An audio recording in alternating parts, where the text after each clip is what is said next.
I'm ready. Okay. Okay.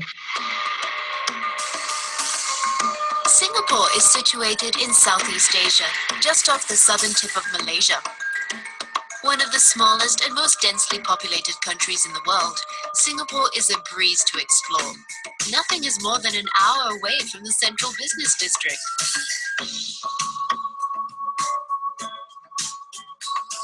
Built at the crossroads of maritime trading routes, for well over a century, Singapore was the jewel in Britain's empire. When the city became a republic in 1965, few thought a country with so few resources and of vastly different ethnic groups could succeed. But succeed it has, on an unimaginable scale. Singapore today is one of the 4 Asian economic tigers, a futuristic bridge between East and West. Yet despite blossoming into one of the great global cities, Singapore is a nation that still cherishes its Asian traditions. Once filled with trading houses and opium dens, Chinatown's historic shophouses have been transformed into restaurants, boutique hotels, and gift shops. Pick up a good luck charm in the Pagoda Street Market, or find a few moments of quiet reflection at the Buddha Tooth Relic Temple.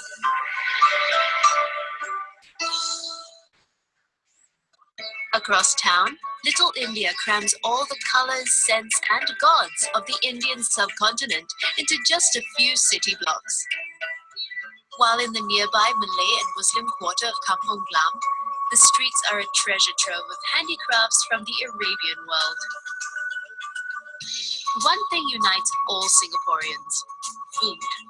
It's the national obsession. For an authentic Singaporean makan experience, follow the satay smoke to the nearest hawker center. For more upscale dining, head to the bright lights of Boat and Clarke Quays. Despite Singapore's high urban density, the island is incredibly fertile. They say if you stick a broom handle into the soil, it will flower overnight. Escape the heat and enter a world of color at the Singapore Botanic Gardens and the National Orchid Garden. For a slightly wilder experience, explore the jungle paths of the Bukit Timah Nature Reserve. Singapore's animal residents are a pretty diverse bunch too.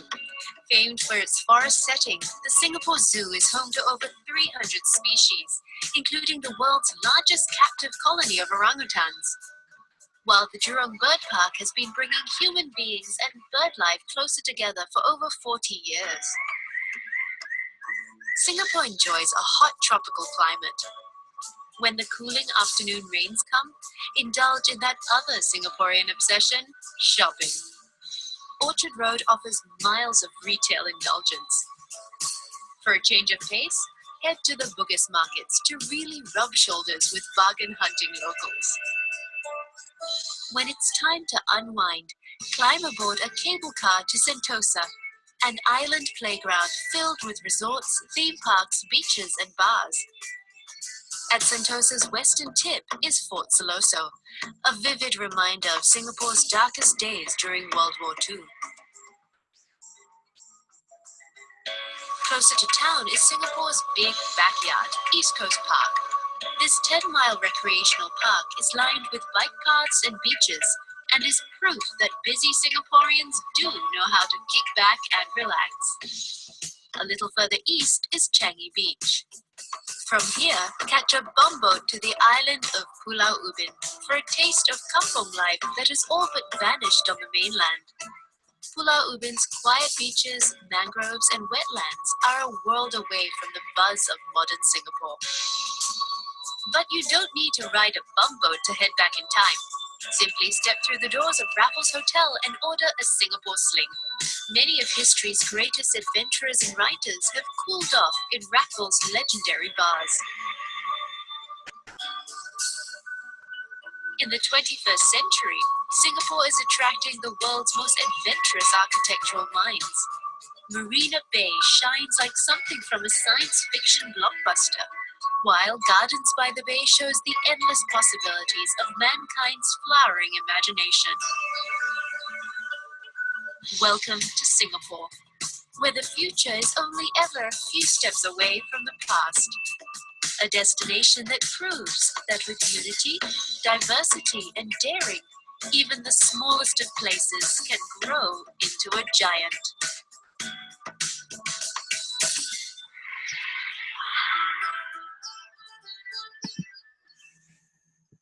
Oh my heavens. Isn't that amazing? Oh my God, sis. I'm ready to please. I can tell you quickly where you're going to find me. Can you guys? Which one? The water park? Water park. Food. Food. Water park? No. Yes. Food. Yes, I'm excited. That's amazing. Well, I will be at the water park. You know, I love water. Oh my God. Well, thank you. Welcome, everybody. Welcome to Vision Books to International. Yes. I am Dr. Princess Fumi Hancock. People across the social media know me as your life strategist because I really do help you to get your life, get your relationship. And now we're trying to get you to somewhere really exotic while you're having fun doing business too. As my sister Wendy will always tell you, do not leave money on the table. Yes. So welcome, Wendy. Hello, my name is Wendy Alexander. I am your cross-cultural consultant as well as your international business strategist, which means that I help you to think globally, to brand globally, to not leave international opportunities on the table, So the reason why I'm repeating that is because it seems to be that a lot of people are leaving international opportunities on the table. So I want you to think with a global mindset as you listen to us today and to humble yourselves and say, you know what? I'm going to sit back and I'm going to listen and I'm going to soak it all in so I can also be an international entrepreneur as well. Well, sis, do you like my globe? I love your globe. Well, this is part of us telling you all you need to globetrot with us because I tell you one thing though, this is so awesome to have my season back in the US. She's currently in Dubai right now, and Dubai is one of our hot spots. But right now we're going to talk to you about Singapore. You guys have seen what we saw just now. It's just incredible.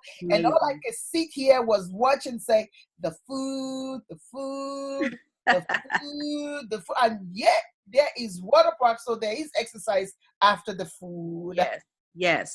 So it's nice to be able to have recreation and business. That's what's always good. So even like when I'm in actually Dubai, a lot of times what I do is I actually many times I've been there, it's been over 8 years now, I still am finding new things there to explore. Mm-hmm. So even though I'm doing business, I also am able to embrace the culture, learn new things, and they're always building. So the same thing goes for Singapore. Mm-hmm. When you actually go, I always say you should travel and do business on any vacation that you do. That's right. Now, sis, let's talk, because with you, right, I'm a writer. I've written 20 books. So my 21st one is on its way. Hallelujah. That one. And of course, those who know me know that I also make movies, right? Yes. And so for me, that is my area. That is an area where creative entrepreneurs kind of flood my side in that area. And of course, the life strategy that I do on Periscope. Now with you, you are into culture, right? For me, you know, my kind of culture is I'm an African, so that teaches me a little bit about culture. You know, I love to stay in my lane. So talk to us a little bit about how did you get started into, how did you even get into, you know, I don't want to mention that city too much so that we don't digress, because we want people to focus. So how did you even get into, all right, I'm leaving the US and now I want to start, you know, working outside of the US? I always, since I was a little girl, I used to always write and draw pictures of the map and the globe. So since I was a little girl, and I always said that I was moving outside the country, that's what I was going to do. I had my little red suitcase in my mind that I was going to have this little red duffel bag and that I was going to travel the world. And I wasn't going to have a house and I wasn't going to I was just going to travel and be free. Right. So I've always wanted to do that. Also, I went to a variety of private schools with different backgrounds and cultures. So I always had different cultures around me, and I always loved to, learn different things about people, where they come from, their hobbies, what they like to eat. And so it started when I was younger.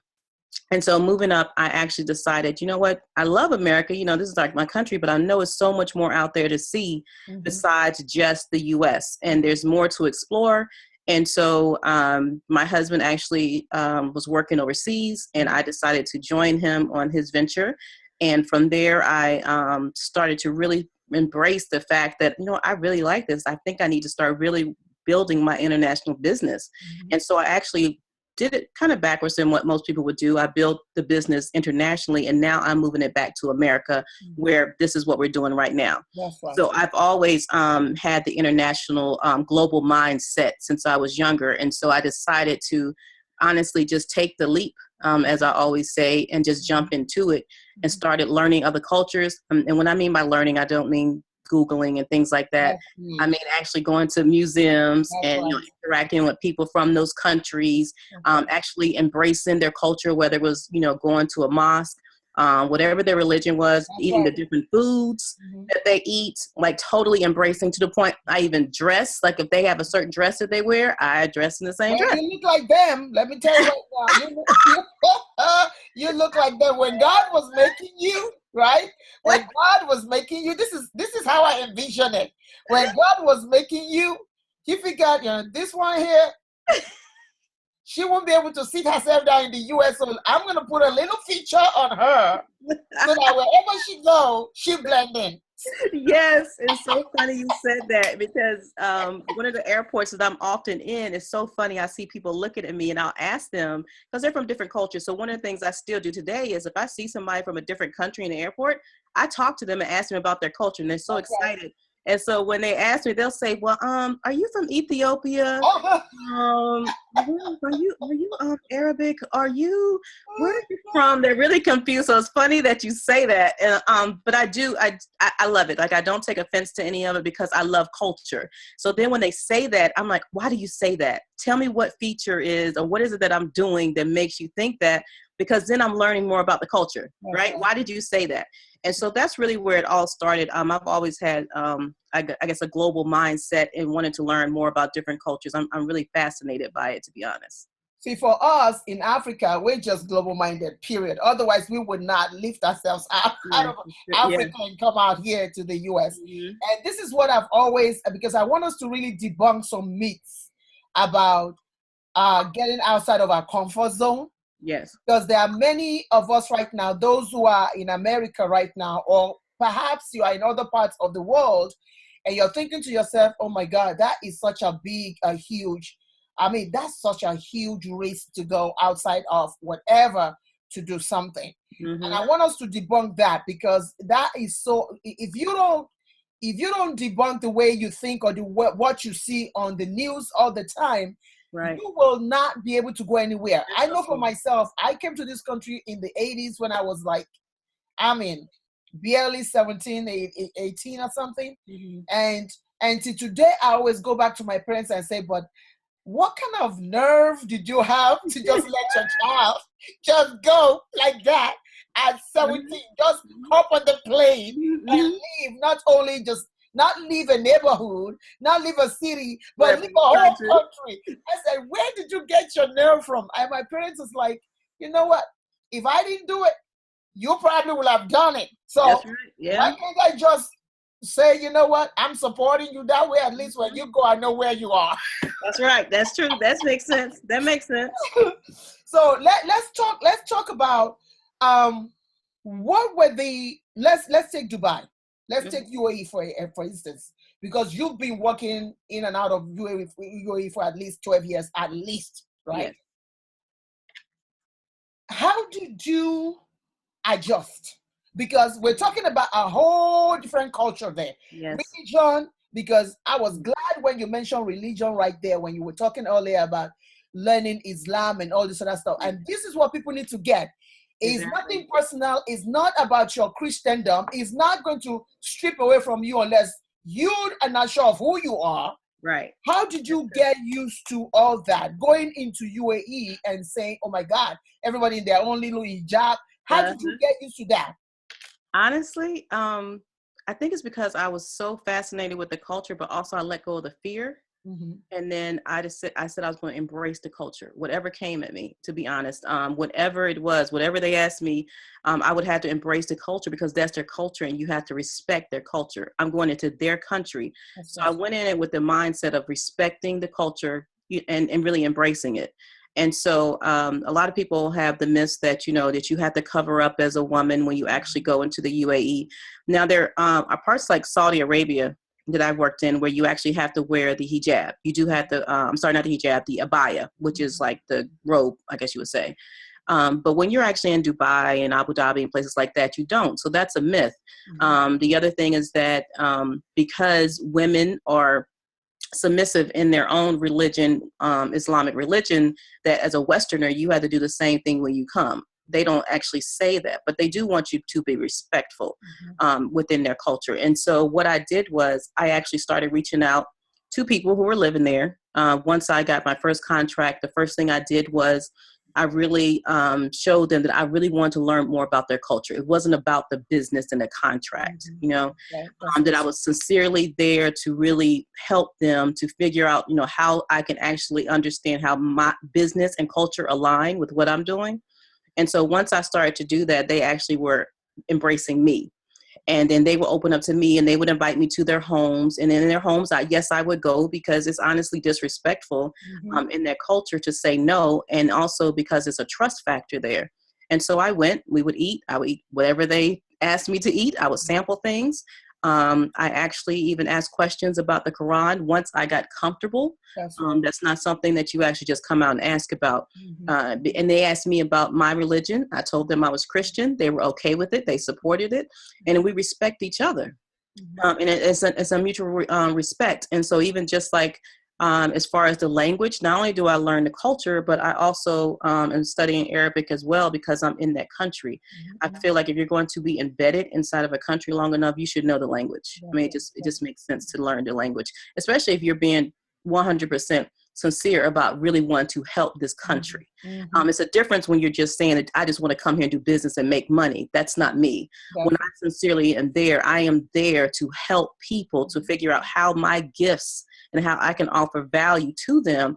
And in return, they open up to me. The doors just open. I don't really have to do anything, and it's because I've embraced them and I've gained that trust, which is so important, which is a lot of, things are happening right now where there are people who are Westerners that are coming over and, and doing things like saying they're going to commit, not committing, saying they're going to come speak, not tell me about it. Right. So, yes, right. So part of the culture is trust.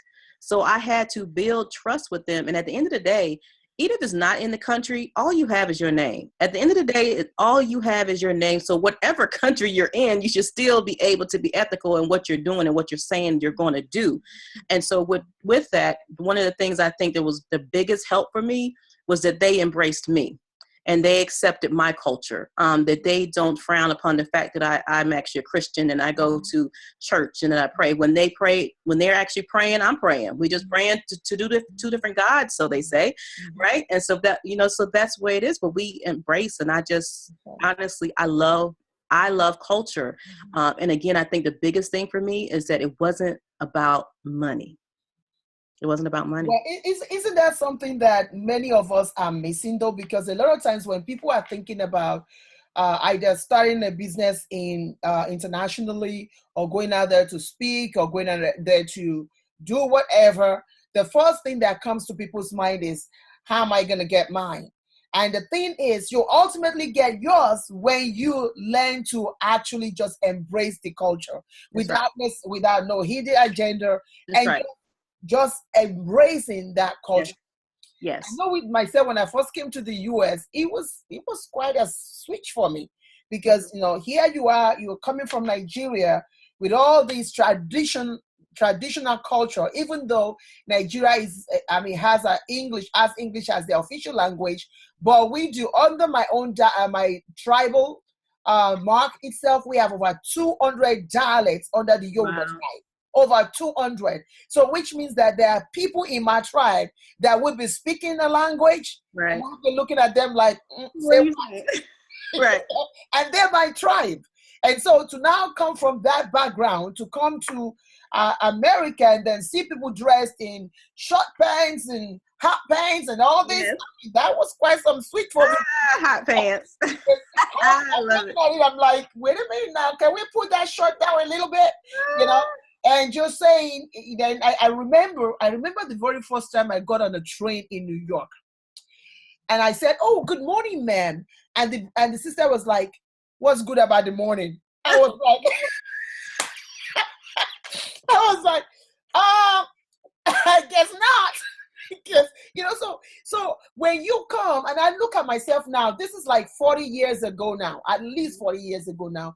And when you look at where we are now and where I come from, and that it's kind of like switch now. You are American switching out there. Yes. I'm from out there coming in here. Mm-hmm. What was that success? What was that thing that make you, I would say that still makes you a success in living outside of your comfort zone versus, staying here? And because you do say that we can do virtual business, we can do all this, right? But the thing is, the world is so changing now that for people to even hand over anything for you, they like that trust factor. And that's what some of us are trying to avoid. That's right. We're trying to avoid that relationship. So talk to us a little bit about the importance of having a relationship, because either you go to Singapore with us or not. Right. As long as you say you want to be international, relationship is going to be a part of it. Teamwork is going to be a part of it. Integrity will be a part of it. So talk to us a little bit about that. I think also, and I'll go back a little bit, what you just said, when you said what made me comfortable, and what made me comfortable was getting used to being uncomfortable. That's right. And being okay with being uncomfortable.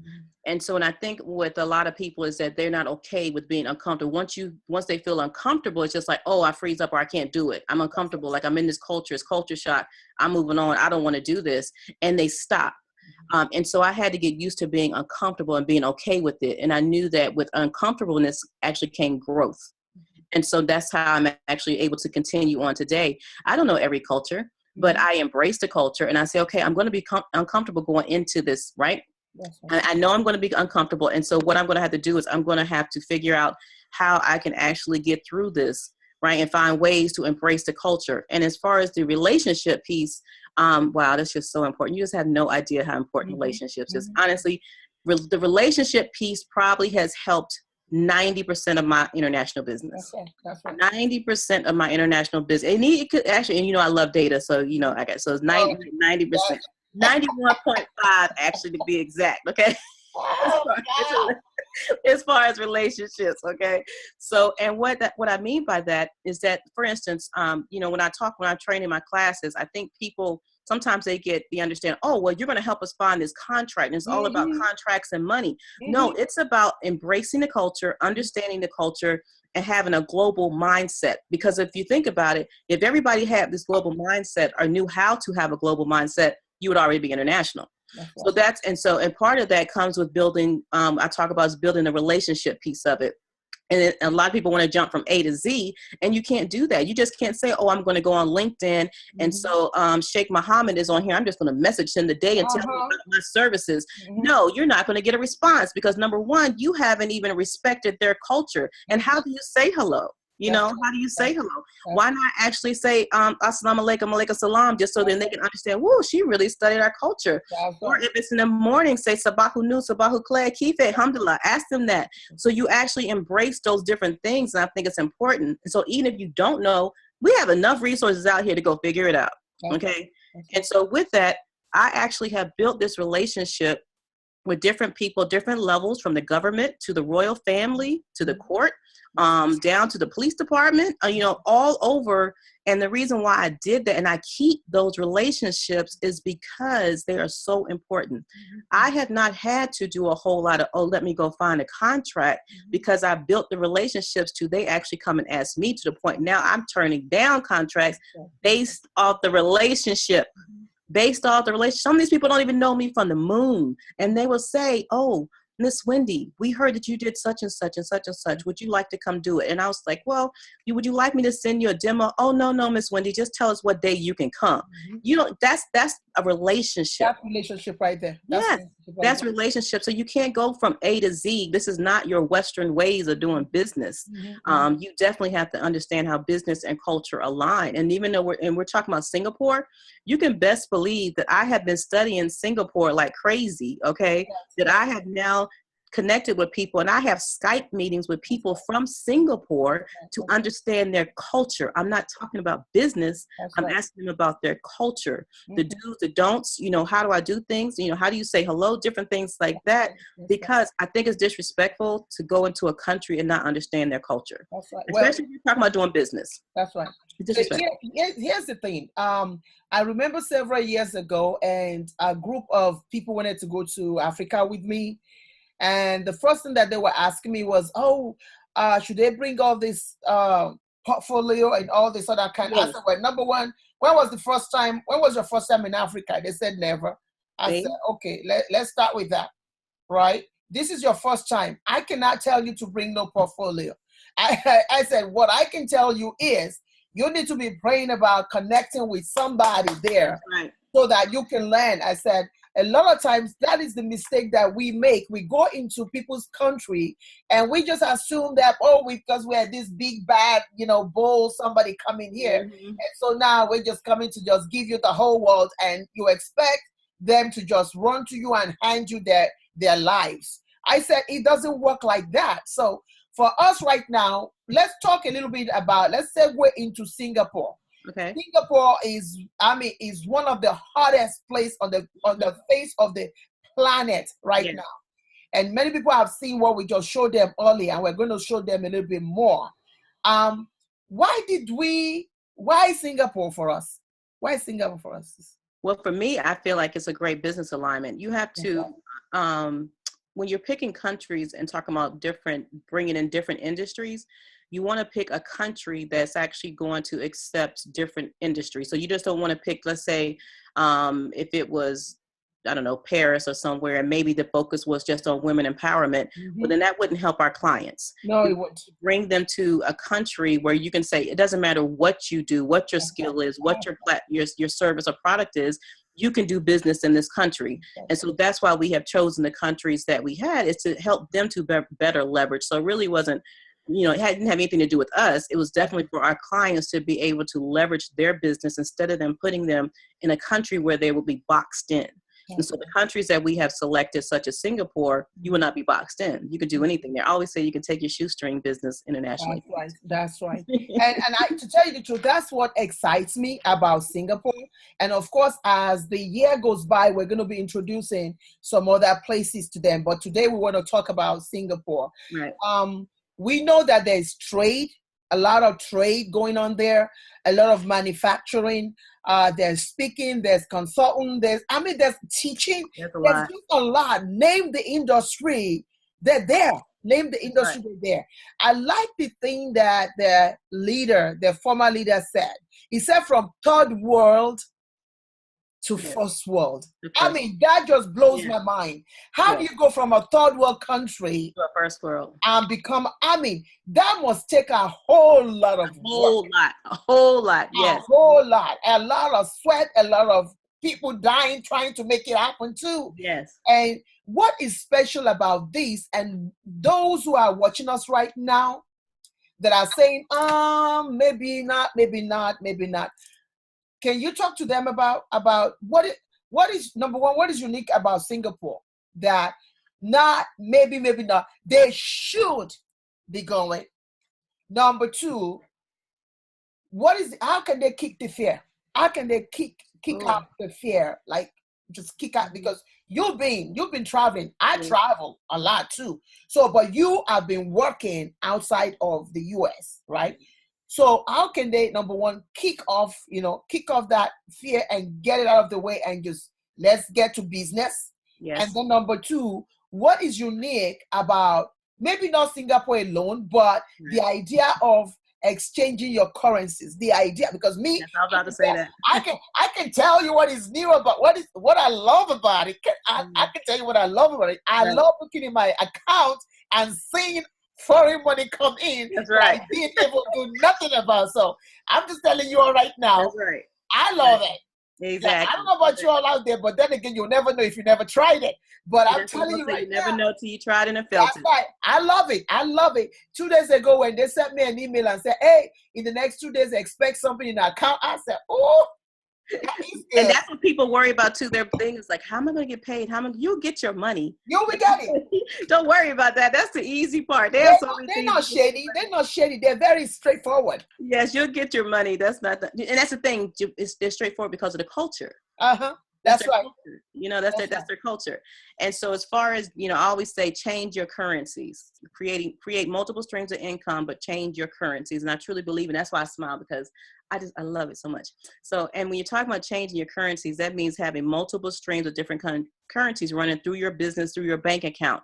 And so one of the things I think is the biggest piece, like you said, is fear. And again, it's just it's being uncomfortable. It's just letting go of that. And also control. Some people are control freaks, and it's just like, I'm stepping outside this country. I'm no longer in control. I'm actually on the visa of these people over here. What happens if I do something wrong? Well, guess what? They don't trust themselves either. They don't trust themselves.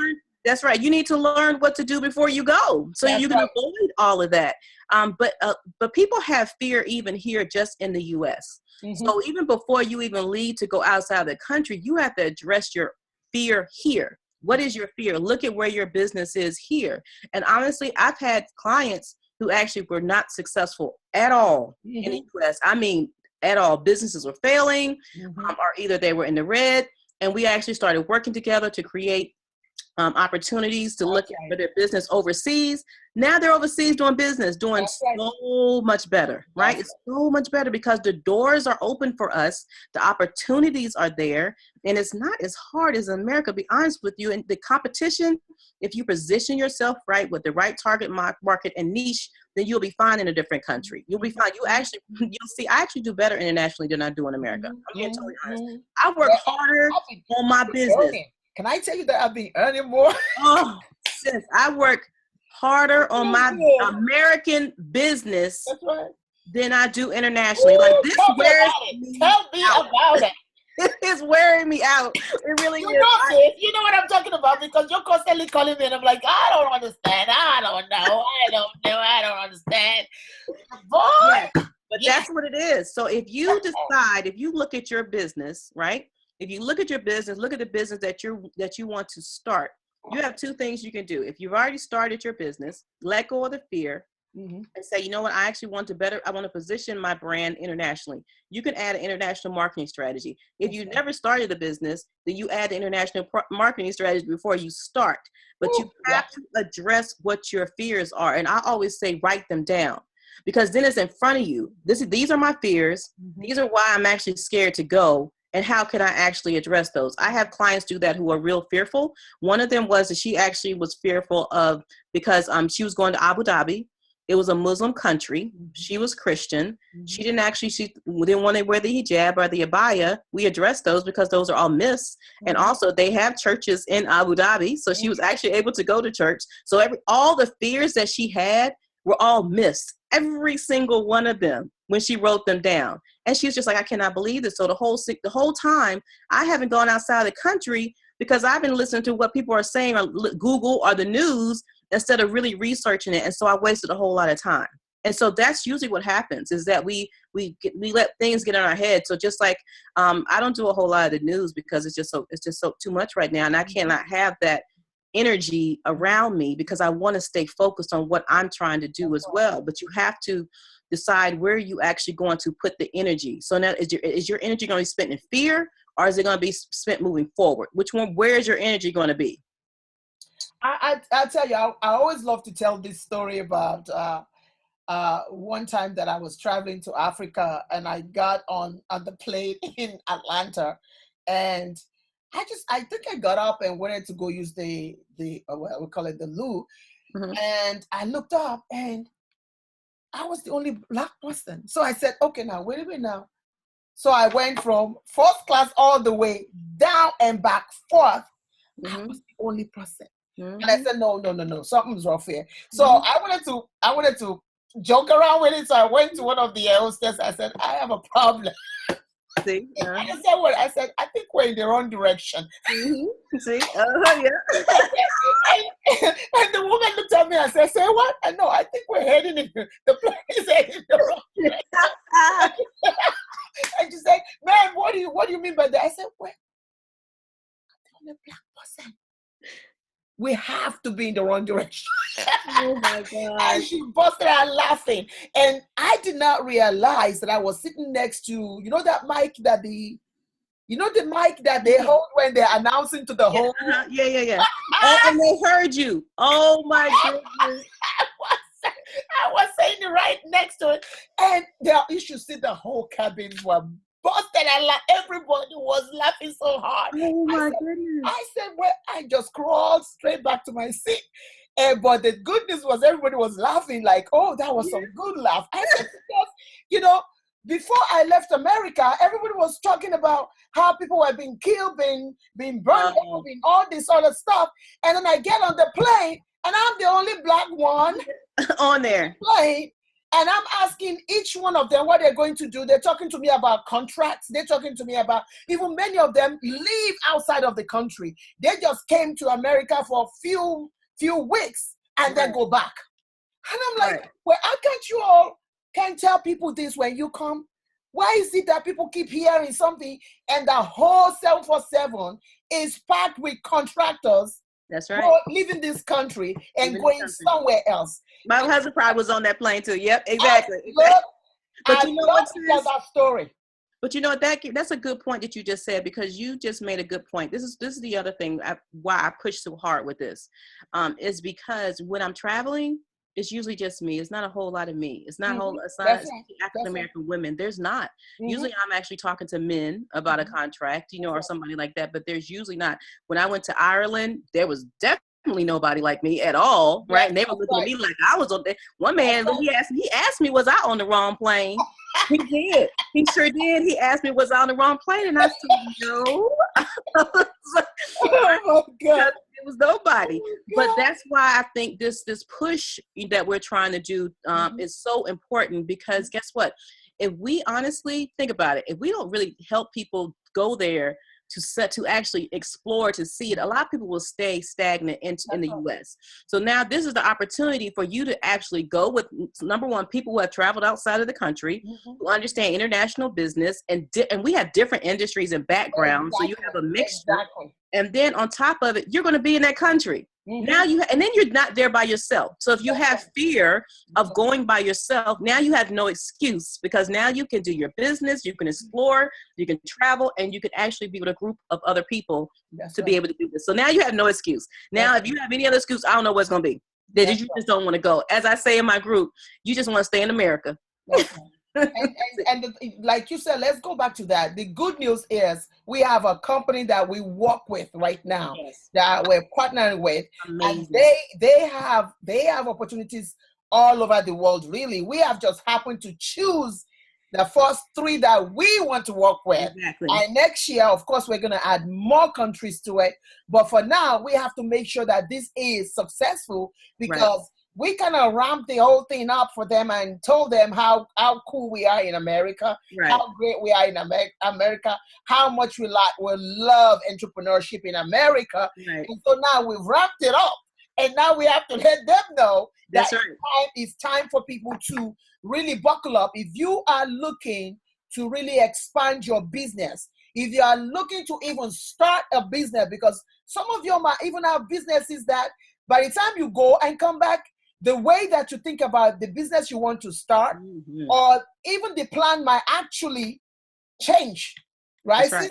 Yes, you can have brick and mortars actually in those countries. And I think that's another right. thing that people need to understand is that you can have an office in these countries. That's Okay. right. You can have virtual offices. You can actually have physical offices. You have offices that you're not there all the time, but you have an office, you have a presence, you have an address, you have all of that. So you can actually expand your business and don't even have to physically be there, but you have to be able to have to let go of the fear and embrace and reach out for opportunities and take advantage of opportunities such as this when they happen. I wish years ago that something like this was there for me, That's because right. I think people see me and say, oh, she's doing this. She's in Dubai and Abu Dhabi and traveling all the world, but they don't know what I went through to get there. Right? You have to literally find out a lot of things yourself. Yes. Exactly. I can't wait. Like, I'm excited because I know listen, just because I'm an international entrepreneur doesn't mean I know everything. Every trip, trust me, I will be learning on and embracing it, just like the people that are going with me at the same time. So hopefully, I hope that people will honestly take advantage of this opportunity and travel with us and be able to build their business and have a global mindset. As I always say, this is the global zone. You know, that's what we're here to do. This is the global zone, to change your currencies and to have a global mindset. That's right. Now let's integrity. That word is big for me. Integrity. A lot of our I'll say business owners or business owner to be often label their businesses international or global, and they've never left their backyard. Right. If you know what I mean. Yes. And so a trip like this bring integrity.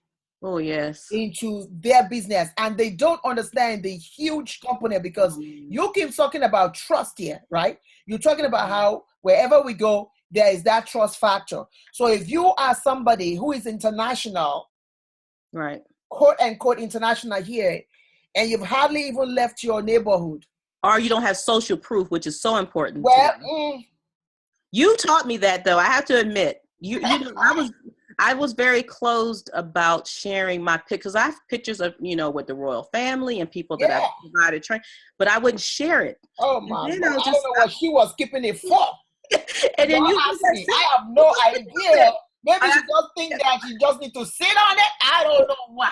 I just honestly did, because I really embraced the culture, and I was just like, well, I said I was international. Why people don't believe me? But guess what? People don't believe because everybody's saying they're international, haven't left to go anywhere. Hello. I didn't realize that. So yeah, I do share more, but I have a whole vault of pictures. Well, I'm about to break your vault down. I'm just letting you know now. I get it now because, just like you said, the integrity, there's so many people saying, oh, I'm international this and international, but you never see anything that they've done. And I was like, oh, wow, that's what she means. Oh, I better make sure that people know that I'm well, wasn't it great when you start showing, those pictures with, with the Abaya and all the pictures with, with you there? It was great. I enjoyed it, right? I don't know about anybody else, but I did enjoy seeing those pictures. And that is important for us. If you are saying out there that you're an international company and you've never even left America, this is your chance to really make yourself legitimate. Let me make yourself legit, if we want to say it that way. Now, what are the things that we are hoping for them to get on this trip to Singapore? What are we thinking about, sis? I think number one is that they will definitely be able to experience the culture. Then they will understand, they will come out with a global mindset. It really changes you, honestly. Your whole, mindset would change from how you're actually going to do business, whether you are currently doing business or how you're going to change your business. But also, when you're there, I think it's very important that people understand that once you're in a country, as long as, I think it's important to have meetings and things like that set up prior to going, that you already have in mind before you leave the U.S. that I'm going to build this international business. Not that I'm going to get there and, okay, they have these things lined up for me and this is what I'm going to do. No, you are proactive and go and saying, I'm building my business. So the outcome, number one, should be that you already have connections there. You're just going to meet these people face to face, which is what? Building the trust and understanding their culture and being able to actually have that face-to-face conversation that will then honestly lead to more opportunities for you because you're building that. And so with that, that's not even just with Singapore. I think that's with any country, but definitely Singapore is very big on face-to-face. That's right. It's very big on face-to-face. But at the same time, the benefit I think with Singapore is that they do a lot of email communication. Some countries don't, right? And so you have the benefit of doing email. A lot of them are on LinkedIn. So you can actually set up these meetings a lot easier than you can in some other countries where they don't honestly use a whole lot of email and things like that to communicate. And so you'll be in a good position before you actually go to Singapore if you honestly execute some things before you go. That's right. Now, some of the other things that they're also going to get is intensive experiential learning, which is the first few days they're going to be in class with several speakers and several teachers and trainers who come from that company that we are partnering with. And they're going to really, really teach them how do you set up your business in Singapore. And they're going to look at some other areas, not just business alone. If you are a speaker, you also get a chance to be taught how to actually position yourself as a speaker. And it's not just as a speaker, though. You, even as a consultant, how do you position yourself in Singapore? As you know, as a business owner, how do you position yourself? So it's not about speaking alone. So if you are out there saying, oh, I'm just a business owner, I don't speak, well, la-di-da, this belongs to you too, because it's about how do you position yourself as a business owner or as a business owner to be. Because here's the thing, if you are a business owner to be, this is the right spot for you to go and then determine, okay, oh, I thought this was going to work this way. I guess it would. Because now you're on the ground and you're really getting to see. So I think it's about 7 to 8 days of a journey. The first two to 3 days of, intense learning about the culture, about everything in that area. And then we have 2 days of you pitching your businesses. If you want to speak, then that's what you do. But either way, because even as a speaker, that is your business. People don't get it. You know, they tend to want to say, oh, you're a speaker, I'm an entrepreneur. No, you're all business owners. Right. And so when we say you get to pitch your business, well, guess what? Speakers, you get to pitch your business. Consultants, you get to pitch your business. Now, Singapore has a lot of publishers. They have a lot of private publishers that can actually publish your books at almost like a cent to, that cheap, like really, really cheap. So if you are a writer too, guess what? You're a business owner. So we need to quit taking a difference of, oh, I'm just a writer. How can you just be a writer? You are a business. Don't you have cash flow for that writing? Exactly. Don't you have cash flow? Oh, I'm just a speaker. Well, guess what? Don't you have cash flow? At the end of the month, how many speaking engagement do you want to get? So that makes you a business owner. That's right. You're right. So for them, they're gonna be learning a lot the first few days, and then the remaining 2 days they're gonna be sitting in front of people where people are really going to help them to hone in on their message to the world, because as a business owner, you need to know your message to the world. Wendy, what's your message to the world? You always say it every day. Say it again. Which one? Culture before contact? Are you really using your contract? That's right.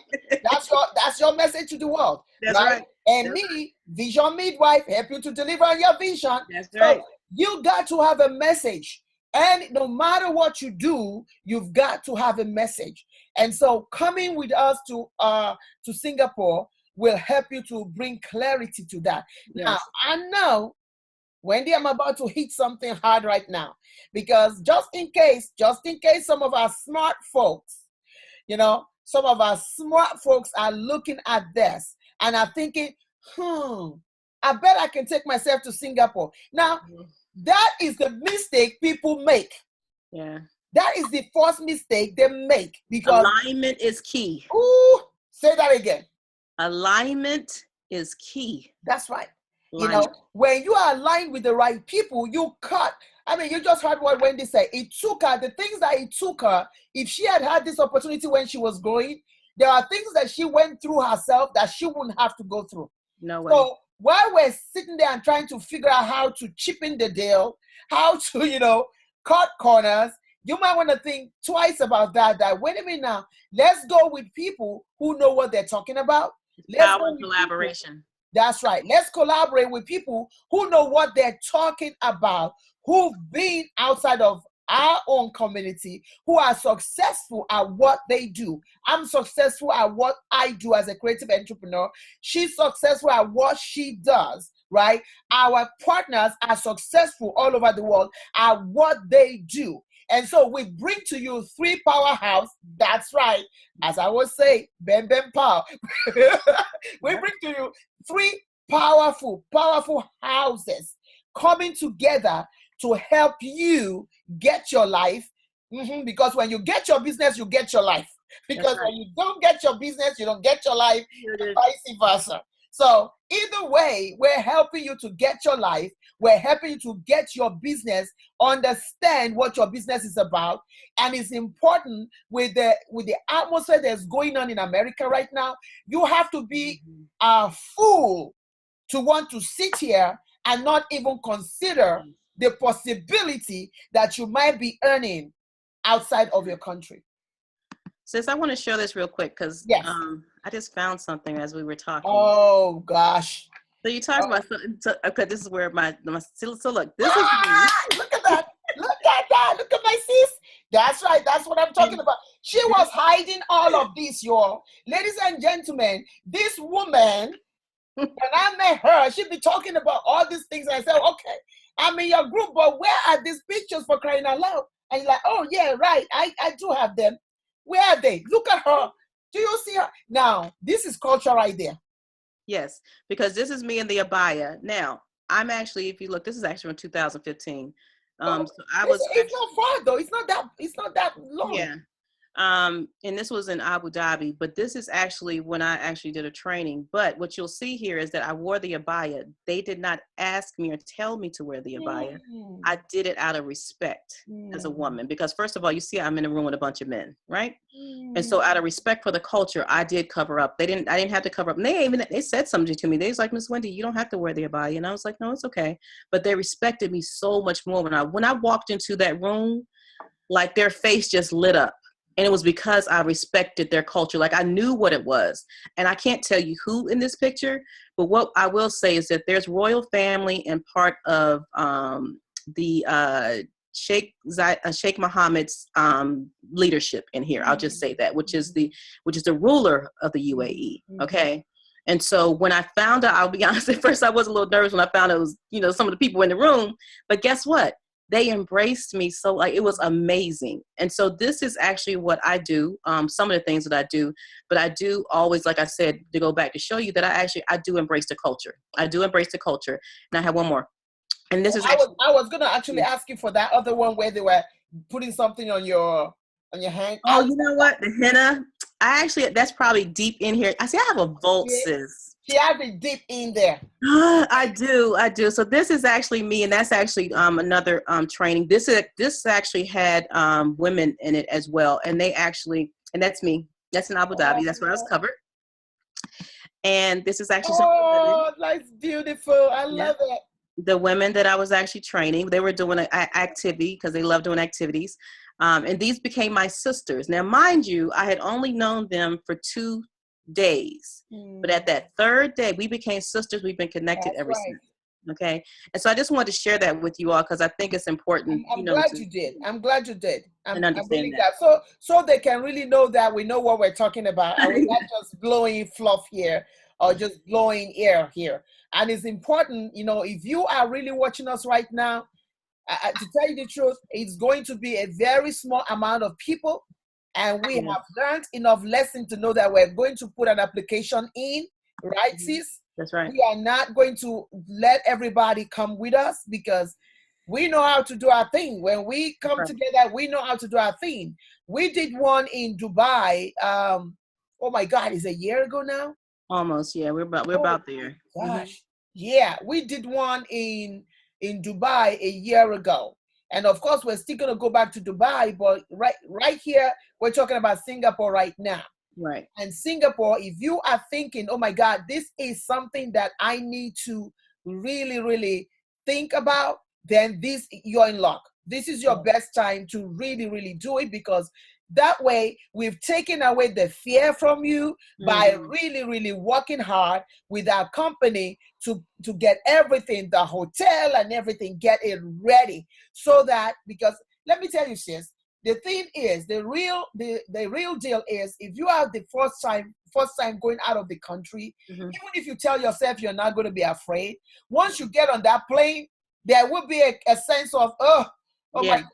But the truth is, now you don't have to worry about the hotel. You don't have to worry about a whole lot of stuff Somebody's going to be with you. Ordinarily would have.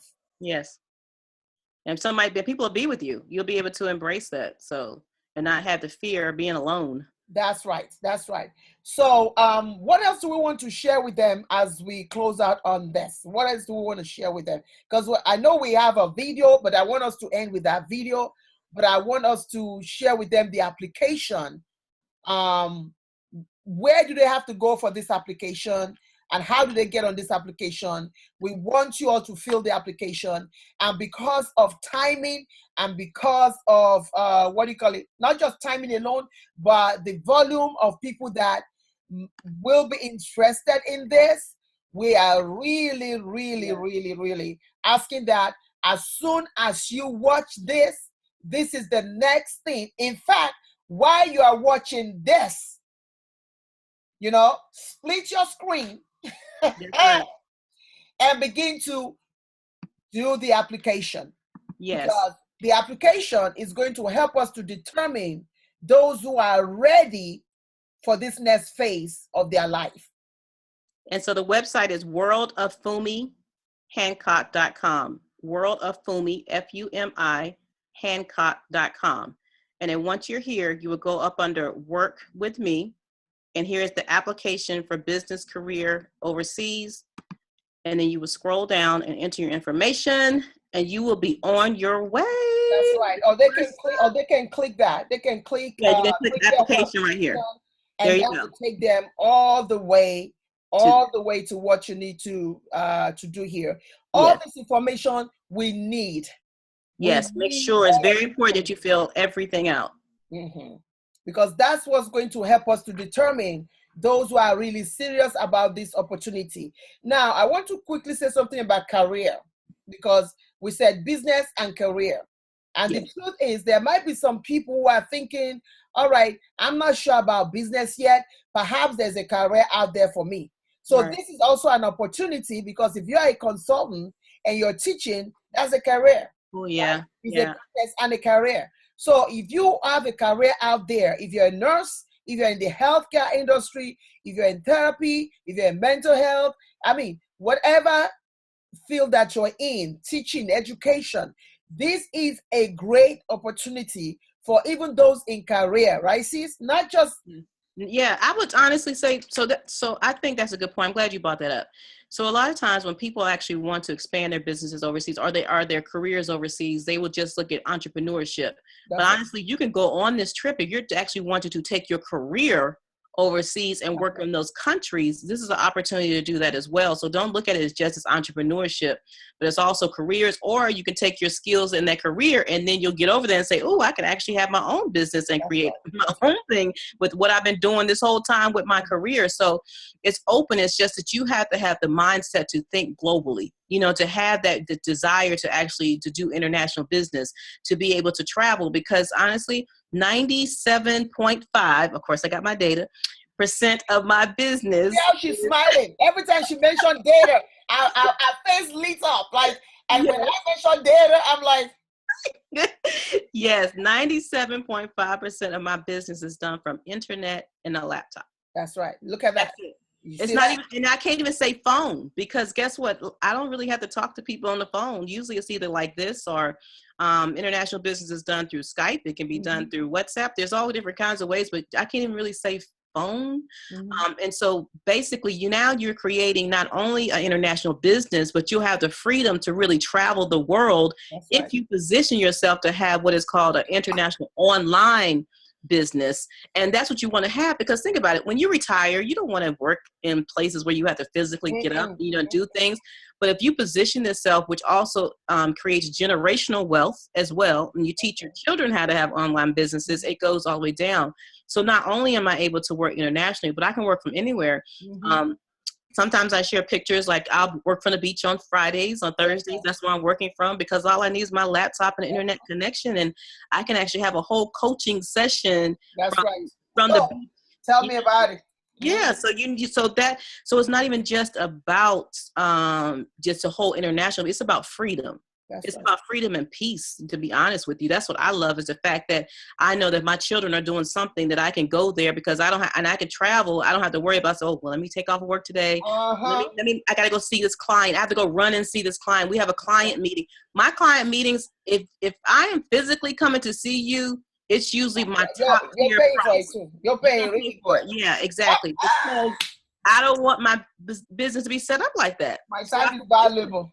And so a lot of them just like, I really just talk to you online, and if I got to pay all that, right? Exactly. Let's, you're gonna get the exact same thing as me. I may be more, because I'm actually not sitting in front of you. And so I think that people need to understand that positioning your international business, or positioning your business period, should also say that I'm positioning myself for freedom. I want to have freedom and peace. And sister, I got to tell you something. I actually, based on data. Now, I have over 25 years of mental health substance abuse. That zone of data? Yes, I'm so excited. So I have over 25 years of mental health substance abuse experience in nonprofit. So that's like my, you have to physically go, right? So this business of coaching and consulting internationally and all of that, this is the online piece, okay? Are you ready for this? I have actually figured out how to work under 30 hours the entire month for this business. 30 hours for the month, not the week, the month. Sis, okay. The month. And that's what you do. So think about it. Now that means now I have clients in America, but I also have international clients, right? But I have learned how to actually do this. So I'm actually working less and enjoying it and being able to travel. Well, isn't that awesome though? It feels so good. As you were talking here, and I sat here and I'm just saying, you know what? I would not trade anything for what I do right now. Right. That's right. Isn't it awesome for you to be able, just like you say, you can get up and you can, your children have something to do, and you could do it. I remember when I was in the corporate office, and with don't get me wrong, I will always say I'm grateful for the money they paid me, because they paid me a real. That's right. But they also took a whole chunk of my life too. Exactly.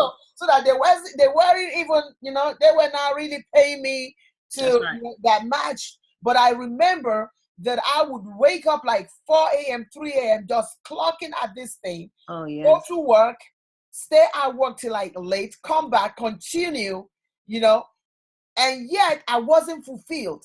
Yet I still felt like there was something out there that I should be doing. And to now look at the way from then to where I am now, where I'm able to have my own little office. If I want to stay in bed and do my work, I can stay in bed and do my work. If I want to be in PJs forever, I can be in PJs forever. That's right. It is just incredible to see that. And I sit back now and I say, my God, the fear that I had leaving my job, and let me tell you now, the fear that I had was real, because the fear was, I was making high 3 figures. 6 figure. Really high. In fact, my boss always made sure she reminded me that I was the highest paid. I don't know why she did that. And that used to just pee me off, because she would say, do you realize that you're the highest paid? I said, yeah, everybody on the floor knows that. Can we just move? Can we move off of that? Because everybody knows that. Everybody knows it. And to think about, so you are used to a certain way of going into your account and just picking anything you want, right? And so for me, the fear of leaving that job was, oh my God, if I leave that job, then I can go into my account and just pick something and just say, I want to buy something. And this is a fear that's probably very real some people that are watching us right now who are in high-powered corporate positions, and they know that they are called to do something else, but because they have gotten used to that, making that money, they are afraid to quit. Well, yes. Here's an example of somebody who made an incredible amount of money in the corporate. I have 2 doctorate degrees, 1 in writing, 1 in nurse practice, mental health. So I know what I'm talking about. And since then, I've written 20 books. I've gotten 3 African Oscars, 2 movies. So I know what I'm talking about, and you know what my sister just said. So when you see the 2 of us, right, you might not have met us before. Go Google us, and you will let Google talk to you a little bit. Let it talk back at you. Yes. Back at y'all. About who we are. But wait a minute, but we don't Google culture. But wait a minute now, don't Google culture. we learn culture. I was about to say that wait a minute now. Google us, but not culture, because culture can get you in trouble. That's right. I tell you, was it my husband this morning? He was cracking up about a word. When you are in Africa, one word can mean 20 stuff. Yes. And if you're not careful, you might use the wrong intonation that would take you somewhere else completely. Yes, I've done that. I am telling you, that's why you need to know your culture very well. Right. Exactly. Let me say this quick story. About a few years ago, I took some Tennesseans to Africa, and they got to meet the king. And in the name of the king, I mean, when you say the king in that culture is Oba, right? Mm-hmm. Oba. All right. So here my friends were trying to say Oba. Oba. And then they found the king and one of them said Oba. Now, Oba is soup. Oh my goodness. Oh God. So here comes this little American saying, "Oh, I love my Oba. And everybody around him was looking at him, you love your soup." And he was looking at the king. Oh my gosh, that's so funny. So I pulled him aside. I said, but wait a minute, you're in front of the Oba. So is it the Oba you love or the soup? He said, "What did I just say?" I said, "You said you love it." Oh my gosh. That was too funny. You're right, though. That can happen, though. You have to be careful. You do. That is a perfect example of somebody who didn't take time, was just too excited to get out of the country. That did not, a whole lot of faux pas that we made. And thank God that we went to a place that was able to receive it. But in reality, you need to learn this culture. So how do we close out here? What are we closing? What are we saying to them? Let's wrap this up and just talk to the people, because we can't convince you. You have to convince yourself to know that this is the time for you.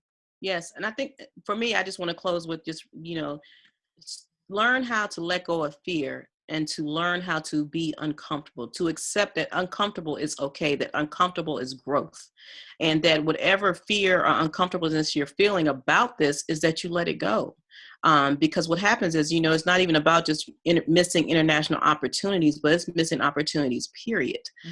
Because you're boxing and closing yourself into this space, and then you stay there. But you have to be willing to step outside the box and explore other things in order to grow, for your business to grow, for you to grow. And then not only that, there's so much to see in the world today. Like I said, I love travel. I'm actually going to leave again as we're speaking. Right. In a few days. Yeah, in a few days, I'm actually going to leave again. And so, a lot of people say, how do you adjust with the time zone? I love what I do. You adjust, you make it work, you learn strategies to make it work. I'm in America and I've adjusted to your time zone. I know, right? Exactly.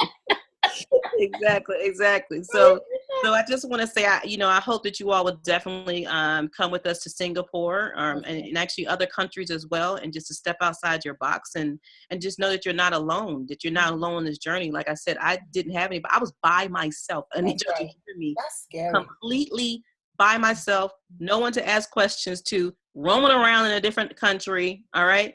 Me, totally. So this is a totally different thing. And so I really hope you all understand that you're not going to be alone on this journey. We take you from learning the culture to learning speaking, just learning, period. So we're going to help you before you actually even go into that country. You'll actually have training. So it's not like you're going to get there and then you have the training. No, we're going to actually train you and support you before you go, so then we all are connected as a group, and then we actually then go there together. That's right.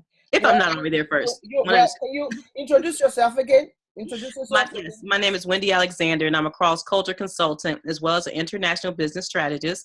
I'm the owner of Inspiring Decisions. I help you to think globally and not leave international opportunities on the table and change your currencies. Look at that. I love that. Look, anytime I hear that phrase, change your currency, my brain goes like, yes, I love it. That's right. Step outside your country code. Step outside your country code. I used to say zip code, but now it's like to learn how to step outside your country code. That's right. That's right. Because that's what we're teaching them to do. So, well, you've all heard it. My name is Dr. Princess Fumi Hancock again. I am known as your life strategist and your vision midwife because I help you to get your life, your relationship, business, or in career. So whether you're here or wherever you might be hearing from me, you can see me or catch me on Periscope almost on a daily basis. I said almost on a daily basis. And of course, you can always catch any of my books on Amazon under Fumi, F-U-M-I, Hancock, the owner of the Princess of Suburbia brand that is making currencies. That's my sister talked about it. That is making money in different currencies. And I'm telling you, I love it. I love it. I love it. I love it. Particularly when you do a little bit, just a little bit to make you make that money. So I love that. So, well, thank you so much. If you are looking to join us, if you are looking for this opportunity right now, you can find us on Facebook, Vision Books to International. Oh, can you show them that, sis? Are we able to show them? And I want us to go back to the application again and show them one more time. On the application, you have to go to the world of FumiHancock.com, world of Fumi, F-U-M-I, Hancock, Hancock.com, and then go under work with me, and you will see the application for overseas and what do they call it? Carriers or business in overseas. Now, give us 72 hours. Within 72 hours, we're going to take a look at your application and then decide where to go from there. Because here's the thing. The Singapore trip is coming up fast. Yes. And so we need people who are going to be fast about their decision. We are not looking for people who are still trying to determine if they want to eat bum or not. We need people. Exactly. So this is Vision Books to International. Vision Books to International on Facebook, Princess Fumi and Wendy. Vision Books to International on Facebook, and in there we are going to put the information about Singapore in there. So if you are watching this right now, the first thing you want to do is go to Vision Books to International, request to join the group, and we will patch you on. And then the second thing you want to do is the application. Fill out the application right away. Because I think what we're going to do is hopefully have another Zoom meeting with those who are interested, those that we pick. Let me put it that way. Those that will be chosen. Many are called, few are chosen. And out of that few will still be chosen. That's right. So what else? That's it. And the reason why we said, people are going to be chosen is because, we can't force you to go. We can't make you want to go. And you have to have the mindset, that this is what you want to do. And sometimes people will fill out applications because they want to go tour the country that we're going to. And this is not about touring. It's about changing your lives, changing your positions that you're in. And so that's what you have to want. And so during your application process, you need to actually share that, what is your vision for going? What's the reason why you're going? If it's just to do a tour, then, you just need to go do a tour. But if it's about actually wanting to build your business, connect with other like-minded individuals, then this will be for you. And you need to express that inside your application so we can better understand what your reason is for attending as well. Awesome. Well, thank you all so much for having is it having us here or just listening to us? Look. Yes. Sis, you have the video, right? As we sign off, don't forget the two things you do: Vision Books to International Facebook, and then the application. And we will hope to see you shortly, where we will be taking this trip together to Singapore. Thank y'all so much. Thank you so much. Bye now. Bye-bye.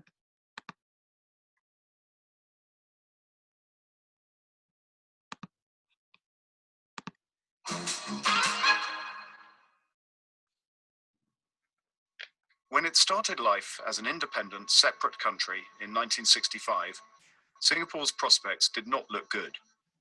Tiny and underdeveloped, it had no natural resources and a population of relatively recent immigrants with little shared history. The country's first prime minister, the late Lee Kuan Yew, is credited with transforming it. He called one volume of his memoirs From Third World to First. Why did Singapore become an economic success? First, its strategic location and natural harbour helped. It is at the mouth of the Malacca Strait, through which perhaps 40% of world maritime trade passes. It was an important trading post in the 14th century, and again from the 19th, when British diplomat Sir Stamford Raffles founded the modern city. Now it is at the heart of one of the world's most dynamic regions. Second, under Mr. Lee, Singapore welcomed foreign trade and investment. Multinationals found Singapore a natural hub and were encouraged to expand and prosper.